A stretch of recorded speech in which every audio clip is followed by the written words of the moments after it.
Hello friends, तो मैं वापस आ गया हूँ एयर स्कॉलर्स अकेडमी से। मैं हूँ रक्षेंद्र रायजादा। आज मैं फ़िज़िकल फ़िटनेस के ऊपर अपनी सेकंड वीडियो में बता रहा हूँ आपको components of physical fitness and wellness के डिस्कस किए जाएंगे।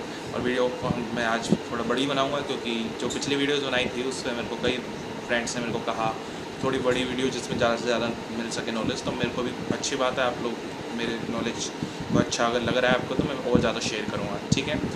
और सबसे पहले दोस्तों, अगर आप चैनल में नए आए हो तो प्लीज़ मेरा चैनल सब्सक्राइब कर दो और उसका बेल का आइकन ज़रूर दबाइए ताकि आपको सारी वीडियोस मिल सकें। बहुत सारी लर्निंग और एजुकेशन से रिलेटेड वीडियोस आती रहेंगी आगे भी। और अगर आप मेरे साथ जुड़े रहना चाहते हैं तो प्लीज़ सब्सक्राइब ज़रूर करिए, ठीक है।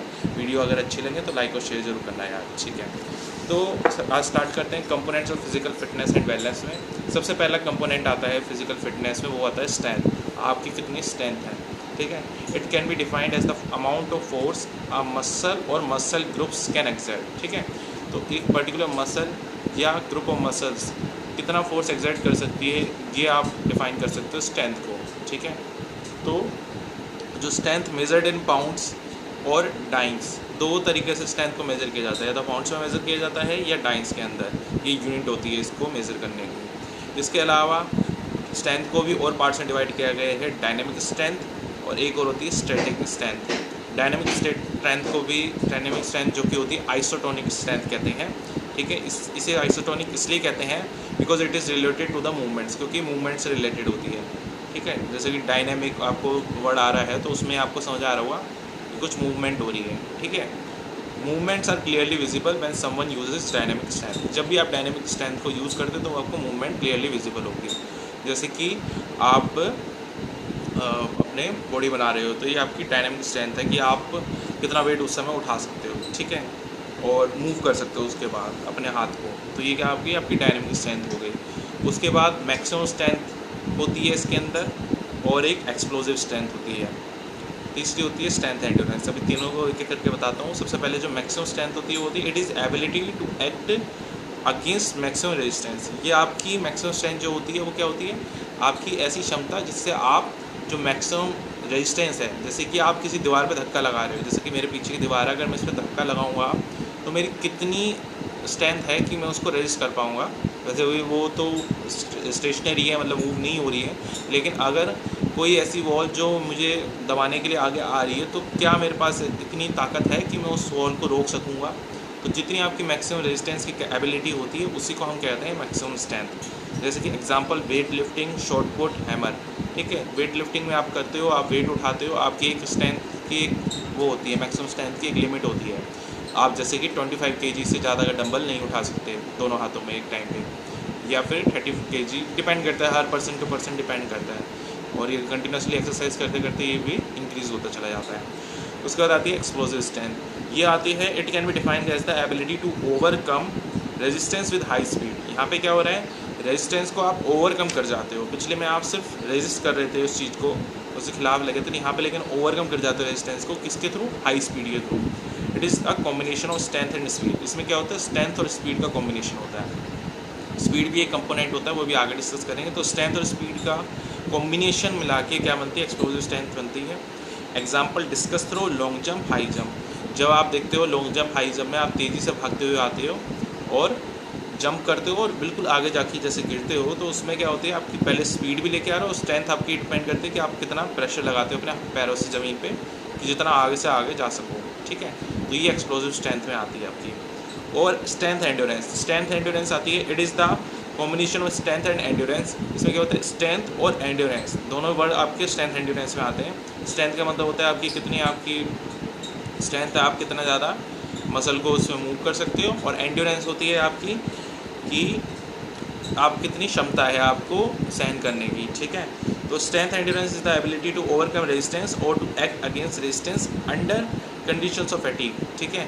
आपको कई बार ऐसी सिचुएशंस आती होगी, आप बहुत ज़्यादा थके हुए होते हो, लेकिन फिर भी आपको कुछ सिचुएशन में आपको सामना करना पड़ता है, वहाँ पे आपकी स्ट्रेंथ एंड्योरेंस टेस्ट होती है। जैसे कि आप बहुत देर क्रिकेट खेल रहे हो और आपको फिर भी लास्ट बॉल पे चौका मारना है, लेकिन आप बहुत ज़्यादा थक चुके हो, ठीक है। फिर भी आपको लास्ट बॉल पे चौका मारने के लिए थोड़ी ताकत चाहिए, तो उस समय आपकी स्ट्रेंथ एंड्योरेंस मान लो टेस्ट हो रही है। अगर आप उस पर बिल्कुल अपना फोकस करके सही से खेल पाते हो तो आपकी स्ट्रेंथ एंड्योरेंस बेटर है। लेकिन अगर आप नहीं कर पाते हो, आपको चक्कर आ जाते हो, कुछ भी और सिचुएशन होती है, या आप फोकस करके शॉट भी नहीं लगा पाते हो ठीक से, तो आपकी स्ट्रेंथ एंड्योरेंस को डेवलप करना पड़ेगा, ठीक है। तो इसके बाद आती है स्टैटिक स्ट्रेंथ। डायनामिक स्ट्रेंथ के मैंने अभी आपको 3 पार्ट डिस्कस कर लिए, मैक्सिमम स्ट्रेंथ, एक्सप्लोसिव स्ट्रेंथ और स्ट्रेंथ एंड्योरेंस। और दूसरी चीज़ आ रही है स्टैटिक स्ट्रेंथ, जो कि होती है आपकी स्टेशनरी स्ट्रेंथ, कि आपको कहीं भागना नहीं है, खड़े रहना है, ठीक है। अभी इसमें बताएंगे। It is also called isometric strength. जो आपको डायनामिक स्ट्रेंथ बताई थी होती है आइसोटोनिक, और ये है आइसोमेट्रिक स्ट्रेंथ। तो आइसोमेट्रिक स्ट्रेंथ में क्या होता है, it is the ability of muscles to act against resistance. इसमें क्या होता है, आपकी मसल्स की एबिलिटी होती है, क्षमता होती है कि आप कितने अच्छे से रेजिस्टेंस के अगेंस्ट एक्ट कर सकते हो। जैसे कि वेट लिफ्टिंग इन फेजेस, ठीक है। जैसे कि आप वेट लिफ्टिंग करते हो तो आप वेट उठाते हो फिर रख देते हो, वेट उठाते हो फिर रख देते हो, मतलब जैसे कि सेट मारते हो आप, रैप्स होते हैं उसके, set of 5 reps, set of 10 reps, depend करता है। तो आप 5 रैप्स का जो आप उठाते हो, मतलब सेट करते हो, या 10 रैप्स का करते हो, डिपेंड करता है कि आप कितना कर लेते हो ईजिली और कितने ज़्यादा वेट उठा रहे हो। तो उसमें आपकी क्या टेस्ट होती है, स्टैटिक स्ट्रेंथ टेस्ट होती है। इसके बाद जो दूसरा कंपोनेंट आता है वो होता है स्पीड, ठीक है, जो आपको भी मैंने पहले भी डिस्कस कर चुका हूँ। स्पीड में क्या होता है, it is defined as the ability और capacity of the individual to perform a movement of the same pattern at faster rate, ठीक है। ये आपकी ऐसी क्षमता होती है जिससे आप किसी भी इंडिविजुअल की, आपकी या कोई भी इंडिविजुअल है, उसकी ये क्षमता होती है कि वो एक किसी मूवमेंट को, एक पैटर्न की, जैसे कि आप कह रहे हो भाग रहे हो, तो आप आराम से भी चल के भी जा सकते हो उस जगह पे, और उसमें आप 5 सेकंड में या 4 सेकंड में भी जा सकते हो। तो उसी चीज़ को, सेम चीज़ को आप क्या करते हो, तेज़ी से करते हो, फास्टर रेट पे, तो उसे हम बोलते हैं स्पीड आती है वहाँ पे भी जो कंपोनेंट है। In fact speed is ability to move the body as fast as possible.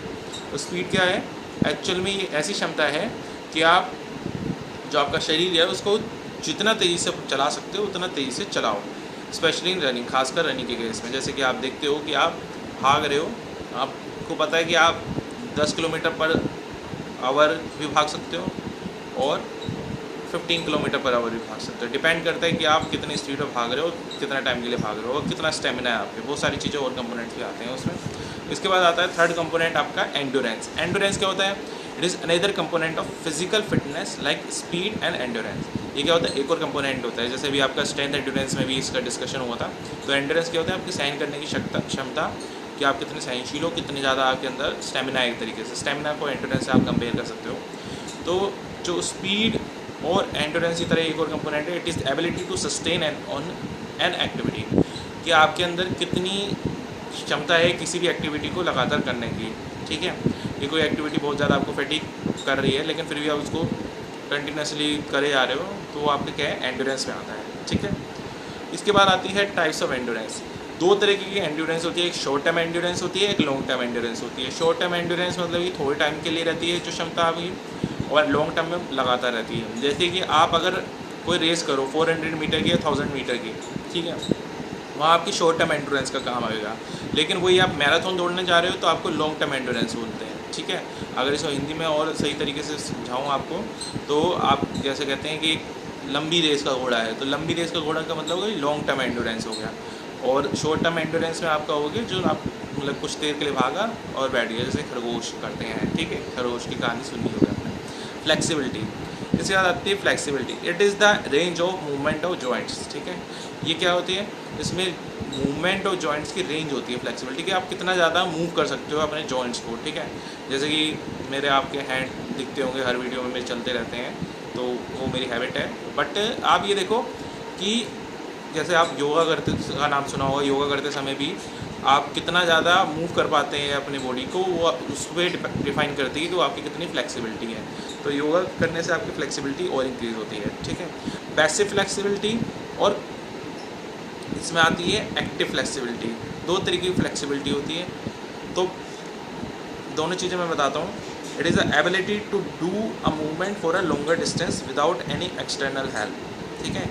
ये क्या होती है, एक्टिव फ्लेक्सिबिलिटी आपकी ऐसी होती है जिससे आपको मूवमेंट कर सको, मतलब कोई भी, जैसे एक जॉइंट मूव कर रहा है, जैसे मैं अभी हाथ मूव कर रहा हूँ अपने हिसाब से कर रहा हूँ, ठीक है, और ज़्यादा डिस्टेंस के लिए कर सकता हूँ, यहाँ भी ले जा सकता हूँ, कहीं पे भी ले जा सकता हूँ हाथ को अपने हिसाब से, किसी और एक्सटर्नल हेल्प के बिना ही। Example, to do stretch without help of partner. मान लो कि मैंने स्ट्रेच किया इस तरीके से और अपने आप कर रहा हूँ, किसी पार्टनर की हेल्प की ज़रूरत नहीं है मेरे को, ठीक है।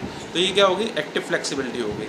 और पैसिव फ्लेक्सिबिलिटी इसका बिल्कुल रिवर्स होता है कि आपको वहाँ पे किसी की हेल्प लेनी पड़ेगी और फिर आप देखते हैं कि आपका कितना जॉइंट मूव कर पाता है, ठीक है। तो ये दोनों चीज़ें अलग अलग होती हैं, लेकिन ओवरऑल आपकी फ्लेक्सिबिलिटी चेक होती है।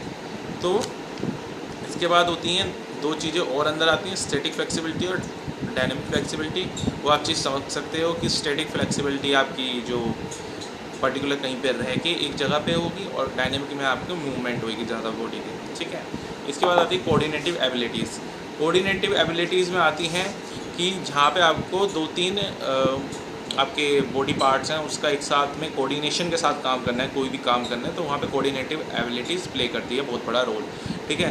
Those abilities of an individual which enable the individual to various related activities properly as well as efficiently, ठीक है। कुछ एक्टिविटीज़ होती हैं जब आपको क्या करना पड़ता है, एक इंडिविजुअल को करनी पड़ती है कई सारी रिलेटेड एक्टिविटीज़ प्रॉपरली भी करनी पड़ती है और एफिशिएंटली भी करनी पड़ती है। प्रॉपरली और एफिशिएंटली आप समझ पा रहे होंगे कि एफिशिएंटली बिल्कुल सही तरीके से करनी होती है। Such type of abilities are much helpful in gymnastics and diving. तो इस तरीके की एबिलिटीज़ सबसे ज़्यादा फायदेमंद होती है जिमनास्टिक्स एंड डाइविंग। जिमनास्टिक में आपने देखा होगा कि किस तरीके से फ्लेक्सिबिलिटी और क्या कहते हैं बड़ी सारी चीज़ें होती हैं उनके अंदर कंपोनेंट्स ये, ठीक है। फ्लेक्सिबिलिटी, स्पीड, एंड्योरेंस, ये सब चीज़ें होती हैं और वो लगातार ये चीज़ करती रहती हैं। स्ट्रेंथ तो ऑब्वियसली होती है। तो ये सब चीज़ें क्या होती है, सारी एबिलिटीज़ सब मिलके कंपोनेंट सारे काम में आते हैं और जिमनास्टिक्स में हेल्प करते हैं, ठीक है। इसी तरीके से our accuracy, rhythm, flow and constancy depend on our coordinative abilities, ठीक है। तो जो हमारी एक्यूरेसी होती है कि कितना एक्यूरेटली कुछ काम कर सकते हैं, मतलब आप तीर लगा रहे हो कहीं पे मार रहे हो निशाने पे, तो आप उसको कितने एक्यूरेटली मार सकते हो। रिदम, फ्लो एंड कॉन्स्टेंसी, ये सारी चीज़ें किस पे डिपेंड करती है, आपकी कोऑर्डिनेटिव एबिलिटीज़ पे, ठीक है। इसके बाद आते हैं components of wellness. Components of wellness क्या होते हैं, फिजिकल वेलनेस के होते हैं कंपोनेंट्स, सोशल वेलनेस होता है कंपोनेंट में, और क्या होता है, इमोशनल वेलनेस होते हैं, स्पिरिचुअल वेलनेस होती है, न्यूट्रिशनल वेलनेस होती है, फाइनेंशियल वेलनेस होती है, इंटेलेक्चुअल वेलनेस होती है, एनवायरमेंटल वेलनेस होती है। अभी आपको ये मैं आठों की आठों वेलनेस को अभी डिस्कस करता हूँ एक एक पॉइंट के साथ। सबसे पहले आती है फिजिकल वेलनेस। इसमें आता है फिजिकल वेलनेस में सबसे ज़्यादा स्ट्रेस किस चीज़ पे दिया जाता है कि आपको शेप अपनी मेंटेन करनी है बॉडी की, ज़्यादा आपको मोटा नहीं होना है, बहुत ज़्यादा पतला नहीं होना है, बिल्कुल एक फिट बॉडी होनी चाहिए। तो वो आता है आपका फिजिकल वेलनेस के अंदर। शेडिंग एक्स्ट्रा वेट, ज़्यादा अगर वेट है आपको तो उसको धीरे धीरे मूव कर देना चाहिए, जिम करके, पार्क में रनिंग करके, जो भी मेथड्स होते हैं, डाइटिंग करके। Restore the youthful appearance with healthy eating, जो आपका यूथफुल अपीयरेंस होती है, आप बिल्कुल जवान दिख रहे होते हो, तो उस अपीयरेंस को बनाए रखने के लिए आपको क्या करनी पड़ती है, हेल्दी ईटिंग, अच्छा खाना खाना पड़ता है, अच्छे न्यूट्रिशन लेने होते हैं, रेस्टफुल स्लीप लेनी होती है, टाइम से नींद लेनी होती है, वाइगरस एक्सरसाइज, बहुत अच्छी तरीके से एक्सरसाइज करनी होती है, बहुत एक्टिव तरीके से, एंड अ न्यू लुक, और अपने एक नए लुक बनाते रहने चाहिए। मतलब कि चाहे आप जिम के थ्रू कर रहे हो एक्सरसाइज और कर रहे हो, अपने हेयर स्टाइल चेंज कर लिया, ये आपकी फिजिकल वेलनेस में आता है, ठीक है। सोशल वेलनेस में क्या होता है, place stress on improving social and communication skills, ठीक है। जैसे मैं भी आपसे इतनी देर से बात कर रहा हूँ, आपको ये वीडियो में आ रहा है, तो आपको दिख रहा होगा कि मेरे को कोई मतलब ऐसे प्रॉब्लम नहीं हो रही है, मैं आपसे बिल्कुल क्लियरली बात कर रहा हूँ, कोई मेरे को इसमें दिक्कत नहीं हो रही आपसे बात करते समय। तो ये क्या है, मैं कम्युनिकेशन स्किल्स मेरे थोड़े बेटर है, तभी मैं आपसे इतने आराम से मतलब ये कैमरे पे बात कर पा रहा हूँ ढंग से। तो इसीलिए कैसे हो पा रहा है, क्योंकि मैं सोशली वेल हूँ। और क्या होता है, ये आपको स्ट्रेस देता है सोशल और कम्युनिकेशन स्किल्स को इम्प्रूव करने में, और किसी भी इंडिविजुअल की। For developing and improving social wellness an individual should create positive and lasting first impression, ठीक है। तो यही होता है कि जब भी मैं वीडियो स्टार्ट करता हूँ, मैं सबसे अच्छा इंप्रेशन देने की कोशिश करता हूँ पहले, क्योंकि एक बार फर्स्ट इंप्रेशन अच्छा चला गया तो मुझे पता है मेरी पूरी वीडियो अच्छी तरीके से जाएगी, ठीक है। तो वही चीज़ मैं करता हूँ और सोशली वेल में आपसे कम्युनिकेट कर पाता हूँ। इससे क्या होता है कि मेरी भी बात आप तक पहुँच पाती है और आप भी मेरे को ढंग से सुन पाते हो, समझ पाते हो मेरी बातों को, ठीक है, और आपका भी इंटरेस्ट बना रहता है, ठीक है।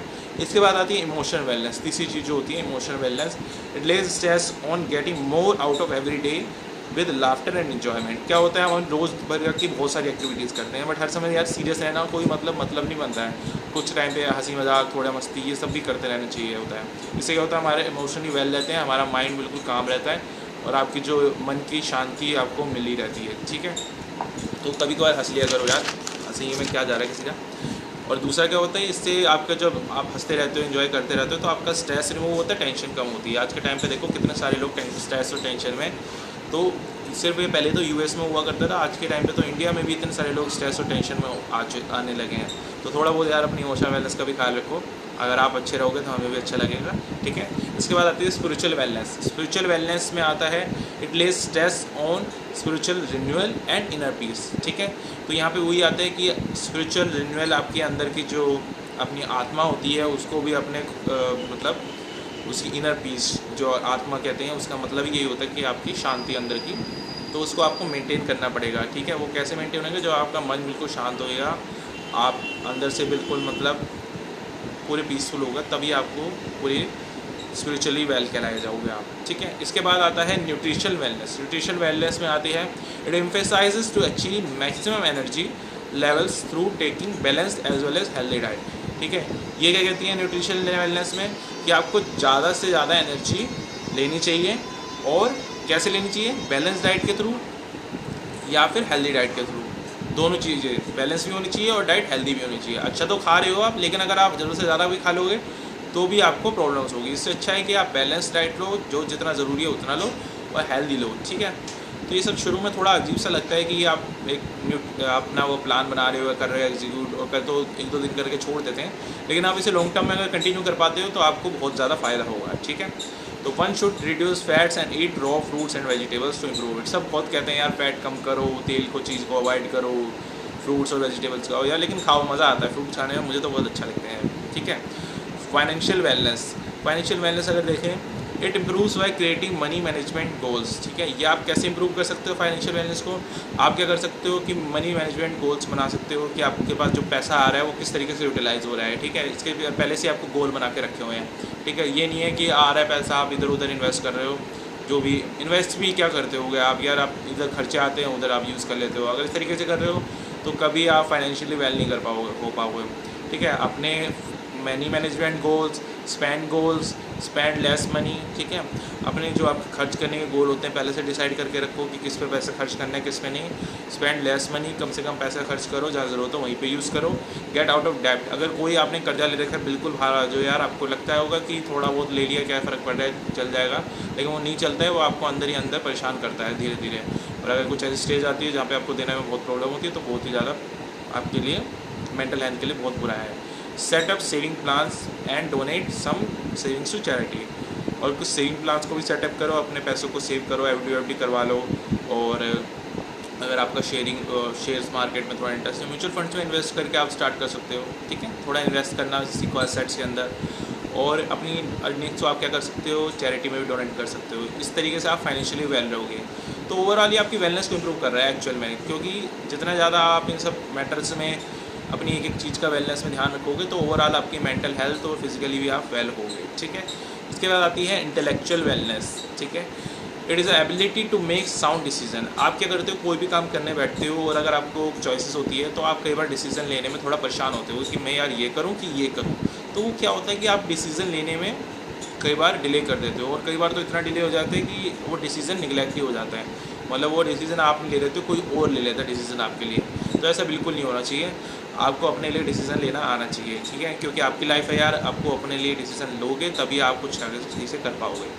तो उसमें आपको क्या करना पड़ेगा, बड़ा स्ट्रेस डालना पड़ता है किस चीज़ में, मेंटल अलर्टनेस पे, ठीक है। कि आपको मेंटली अलर्ट रहना चाहिए हर समय, आपके आसपास क्या हो रहा है उस चीज़ पे ध्यान रखना चाहिए। ओपननेस टू न्यू आइडियाज़, जो नए आइडियाज़ अगर आपको कोई दे रहा है या आपके पास खुद ही आ रहे हैं नए आइडिया, तो उनको ट्राई करके देखो, हो सकते हैं कुछ नया कर दो आप दुनिया के लिए। Motivation to master new skills, motivation होना चाहिए आपके अंदर कि नए स्किल्स को मास्टर करना है, कि मेरे को कुछ जैसे सीखना है, वॉलीबॉल सीखना है, क्रिकेट सीखना है, तो मैं उसको सीखने के लिए अपना सब कुछ देने को तैयार हूँ। जैसे आजकल मैं वॉलीबॉल खेल रहा हूँ यार, तो मुझे जब मैंने स्टार्ट किया खेलना तो मतलब थोड़ा बहुत अजीब सा लग रहा था, क्योंकि मतलब बहुत सारे लोगों को अच्छे से आता था और मैं थोड़ा बार बार खराब शॉट खेला था, लेकिन मैं लगातार सीखता गया और अब मैं 2-3 दिन से काफ़ी अच्छा खेल रहा हूँ, ठीक है। तो ये क्या होता है, आपका कंटिन्यूस मोटिवेट करना होता है अंदर से कि अब मैं कर सकता हूँ, और आप फिर आप करने भी लग जाओगे। और क्या होता है, क्रिएटिविटी और क्यूरियोसिटी होनी चाहिए। क्रिएटिविटी की आजकल कोई बात ही नहीं करता है, सबके सब वही स्टडी में तो लगे पड़े हैं कि रटो, याद करो, समझो, करो, ये सब चीज़ लगता है। कुछ आप नया क्रिएट करने की सोचोगे भी ना तो वो मतलब साइड में कर दिया जाएगा। लेकिन सबसे पहले आपके ऊपर आता है कि आप कर सकते हो उसे कि नहीं कर सकते हो। अगर आप उसे करना चाहते हो और आपके पास रिसोर्सेज है उसको चीज़ को क्रिएट करने के लिए, तो बिल्कुल एक बार ट्राई ज़रूर करो। क्रिएटिविटी की आजकल बहुत ज़रूरत है, हमें ऐसे लोग ही चाहिए जो क्रिएट कर सकें। यू आर अ क्रिएटर, ठीक है। तो क्यूरियोसिटी क्या होती है? क्यूरियोसिटी आपकी होती है, जिज्ञासा होती है कि आपको किसी चीज़ को जानने की कितनी अंदर से इच्छा है, ठीक है। तो बहुत सारे स्टूडेंट्स में क्यूरियोसिटी होती है अलग अलग चीज़ों की, बच्चों में सबसे ज़्यादा क्यूरियोसिटी होती है। लेकिन धीरे धीरे टाइम आता है कि आपकी क्यूरियोसिटी धीरे धीरे कम होने लग जाती है, क्योंकि आपको क्वेश्चन के आंसर मिलना बंद हो जाते हैं। तो अपने क्वेश्चंस पूछते रहा करो, बिल्कुल बच्चों की तरह रहा करो यार, एंजॉय करो लाइफ को, ठीक है। तो उसके बाद आती है आपका last point, environment wellness. Environment wellness होती है आपकी कि आपको अवेयरनेस कितनी है अपने आसपास की अर्थ की स्टेट की, ठीक है। आपको जैसे पता है कि पोल्यूशन कितना ज़्यादा फैल रहा है इंडिया में या ओवरऑल वर्ल्ड में, ग्लोबल वार्मिंग, बहुत सारे इश्यूज़ हैं। इस बार गर्मी बहुत ज़्यादा पड़ी है, तो इसका कुछ ना कुछ रीज़न्स ऐसे ही हैं जो ओवरऑल ग्लोबली इसमें कंट्रीब्यूट कर रहे हैं, ठीक है। तो आपको इन सब चीज़ों के बारे में पता होना चाहिए कि आपकी अर्थ की स्टेट क्या है और आप जो चीज़ें कर रहे हो उसका क्या इफ़ेक्ट पड़ रहा है अर्थ पे, किस तरीके से आप अपने हैबिट्स को इस तरीके से अलाइन कर सको जिससे एनवायरनमेंट का अच्छा हो रहा हो, और वही चीज़ें आप शेयर कर सको दुनिया के साथ, जिससे दुनिया भी अपना, हमारी जो धरती है उसके लिए कुछ अच्छा कंट्रीब्यूट कर सके, ठीक है। तो इस तरीके से आप करोगे तो आपके एनवायरनमेंट वेलनेस रहेगी। जब एनवायरनमेंट वेल रहेगा तो आप भी वेल रहोगे, ठीक है। क्योंकि हम सब नेचर से जुड़े हुए हैं, जितना आप नेचर से जुड़ के अच्छे से काम करोगे आपको उतनी ही अंदर से खुशी फील होगी। It lays stress on minimising harm to the environment. जितना ज़्यादा आप एनवायरनमेंट को कम हार्म करोगे उतना ही ज़्यादा आप खुद को कम हार्म कर रहे हो, क्योंकि आप भी नेचर के ही पार्ट हो, ठीक है। तो नेचर को ख़राब मत करो, नेचर को अच्छा रखो। इसी के साथ आज की मैं वीडियो को ख़त्म करना चाहूँगा। ये आपको जो भी मैंने टॉपिक्स बताए हैं वेलनेस और इन सारी चीज़ों के ऊपर, अगर आपको मैं दोबारा से एक बार रिपीट में बताऊं तो आज हमने डिस्कस किए थे कि कंपोनेंट डिस्कस करे थे सबसे पहले मैंने। तो कंपोनेंट से सबसे पहले स्ट्रेंथ बताया था मैंने आपको, स्पीड, एंड्योरेंस, फ्लेक्सिबिलिटी और कोऑर्डिनेटिव एबिलिटीज़। ये 5 कंपोनेंट्स बताए थे मैंने फिज़िकल वेलनेस के। इसके बाद मैंने फिज़िकल फिटनेस के, और इसके बाद मैंने आपको बताए थे कंपोनेंट्स किस चीज़ वेलनेस के बताए थे। तो वेलनेस में आपको मैंने 8 कंपोनेंट्स बताए थे, जिसमें आते हैं physical wellness, social wellness, emotional wellness, spiritual wellness, nutrition wellness, financial wellness, intellectual wellness और एनवायरमेंटल वेलनेस, ठीक है। तो वीडियो यार अच्छी लगी हो तो प्लीज़ लाइक और शेयर करो और ज़्यादा से ज़्यादा लोगों को फैलाओ, क्योंकि हम चाहते हैं सब आप लोग फिजिकल फिट और वेल रहो। तो उसके लिए यार प्लीज़ वीडियो को शेयर करो। Thank you so much, have a great day.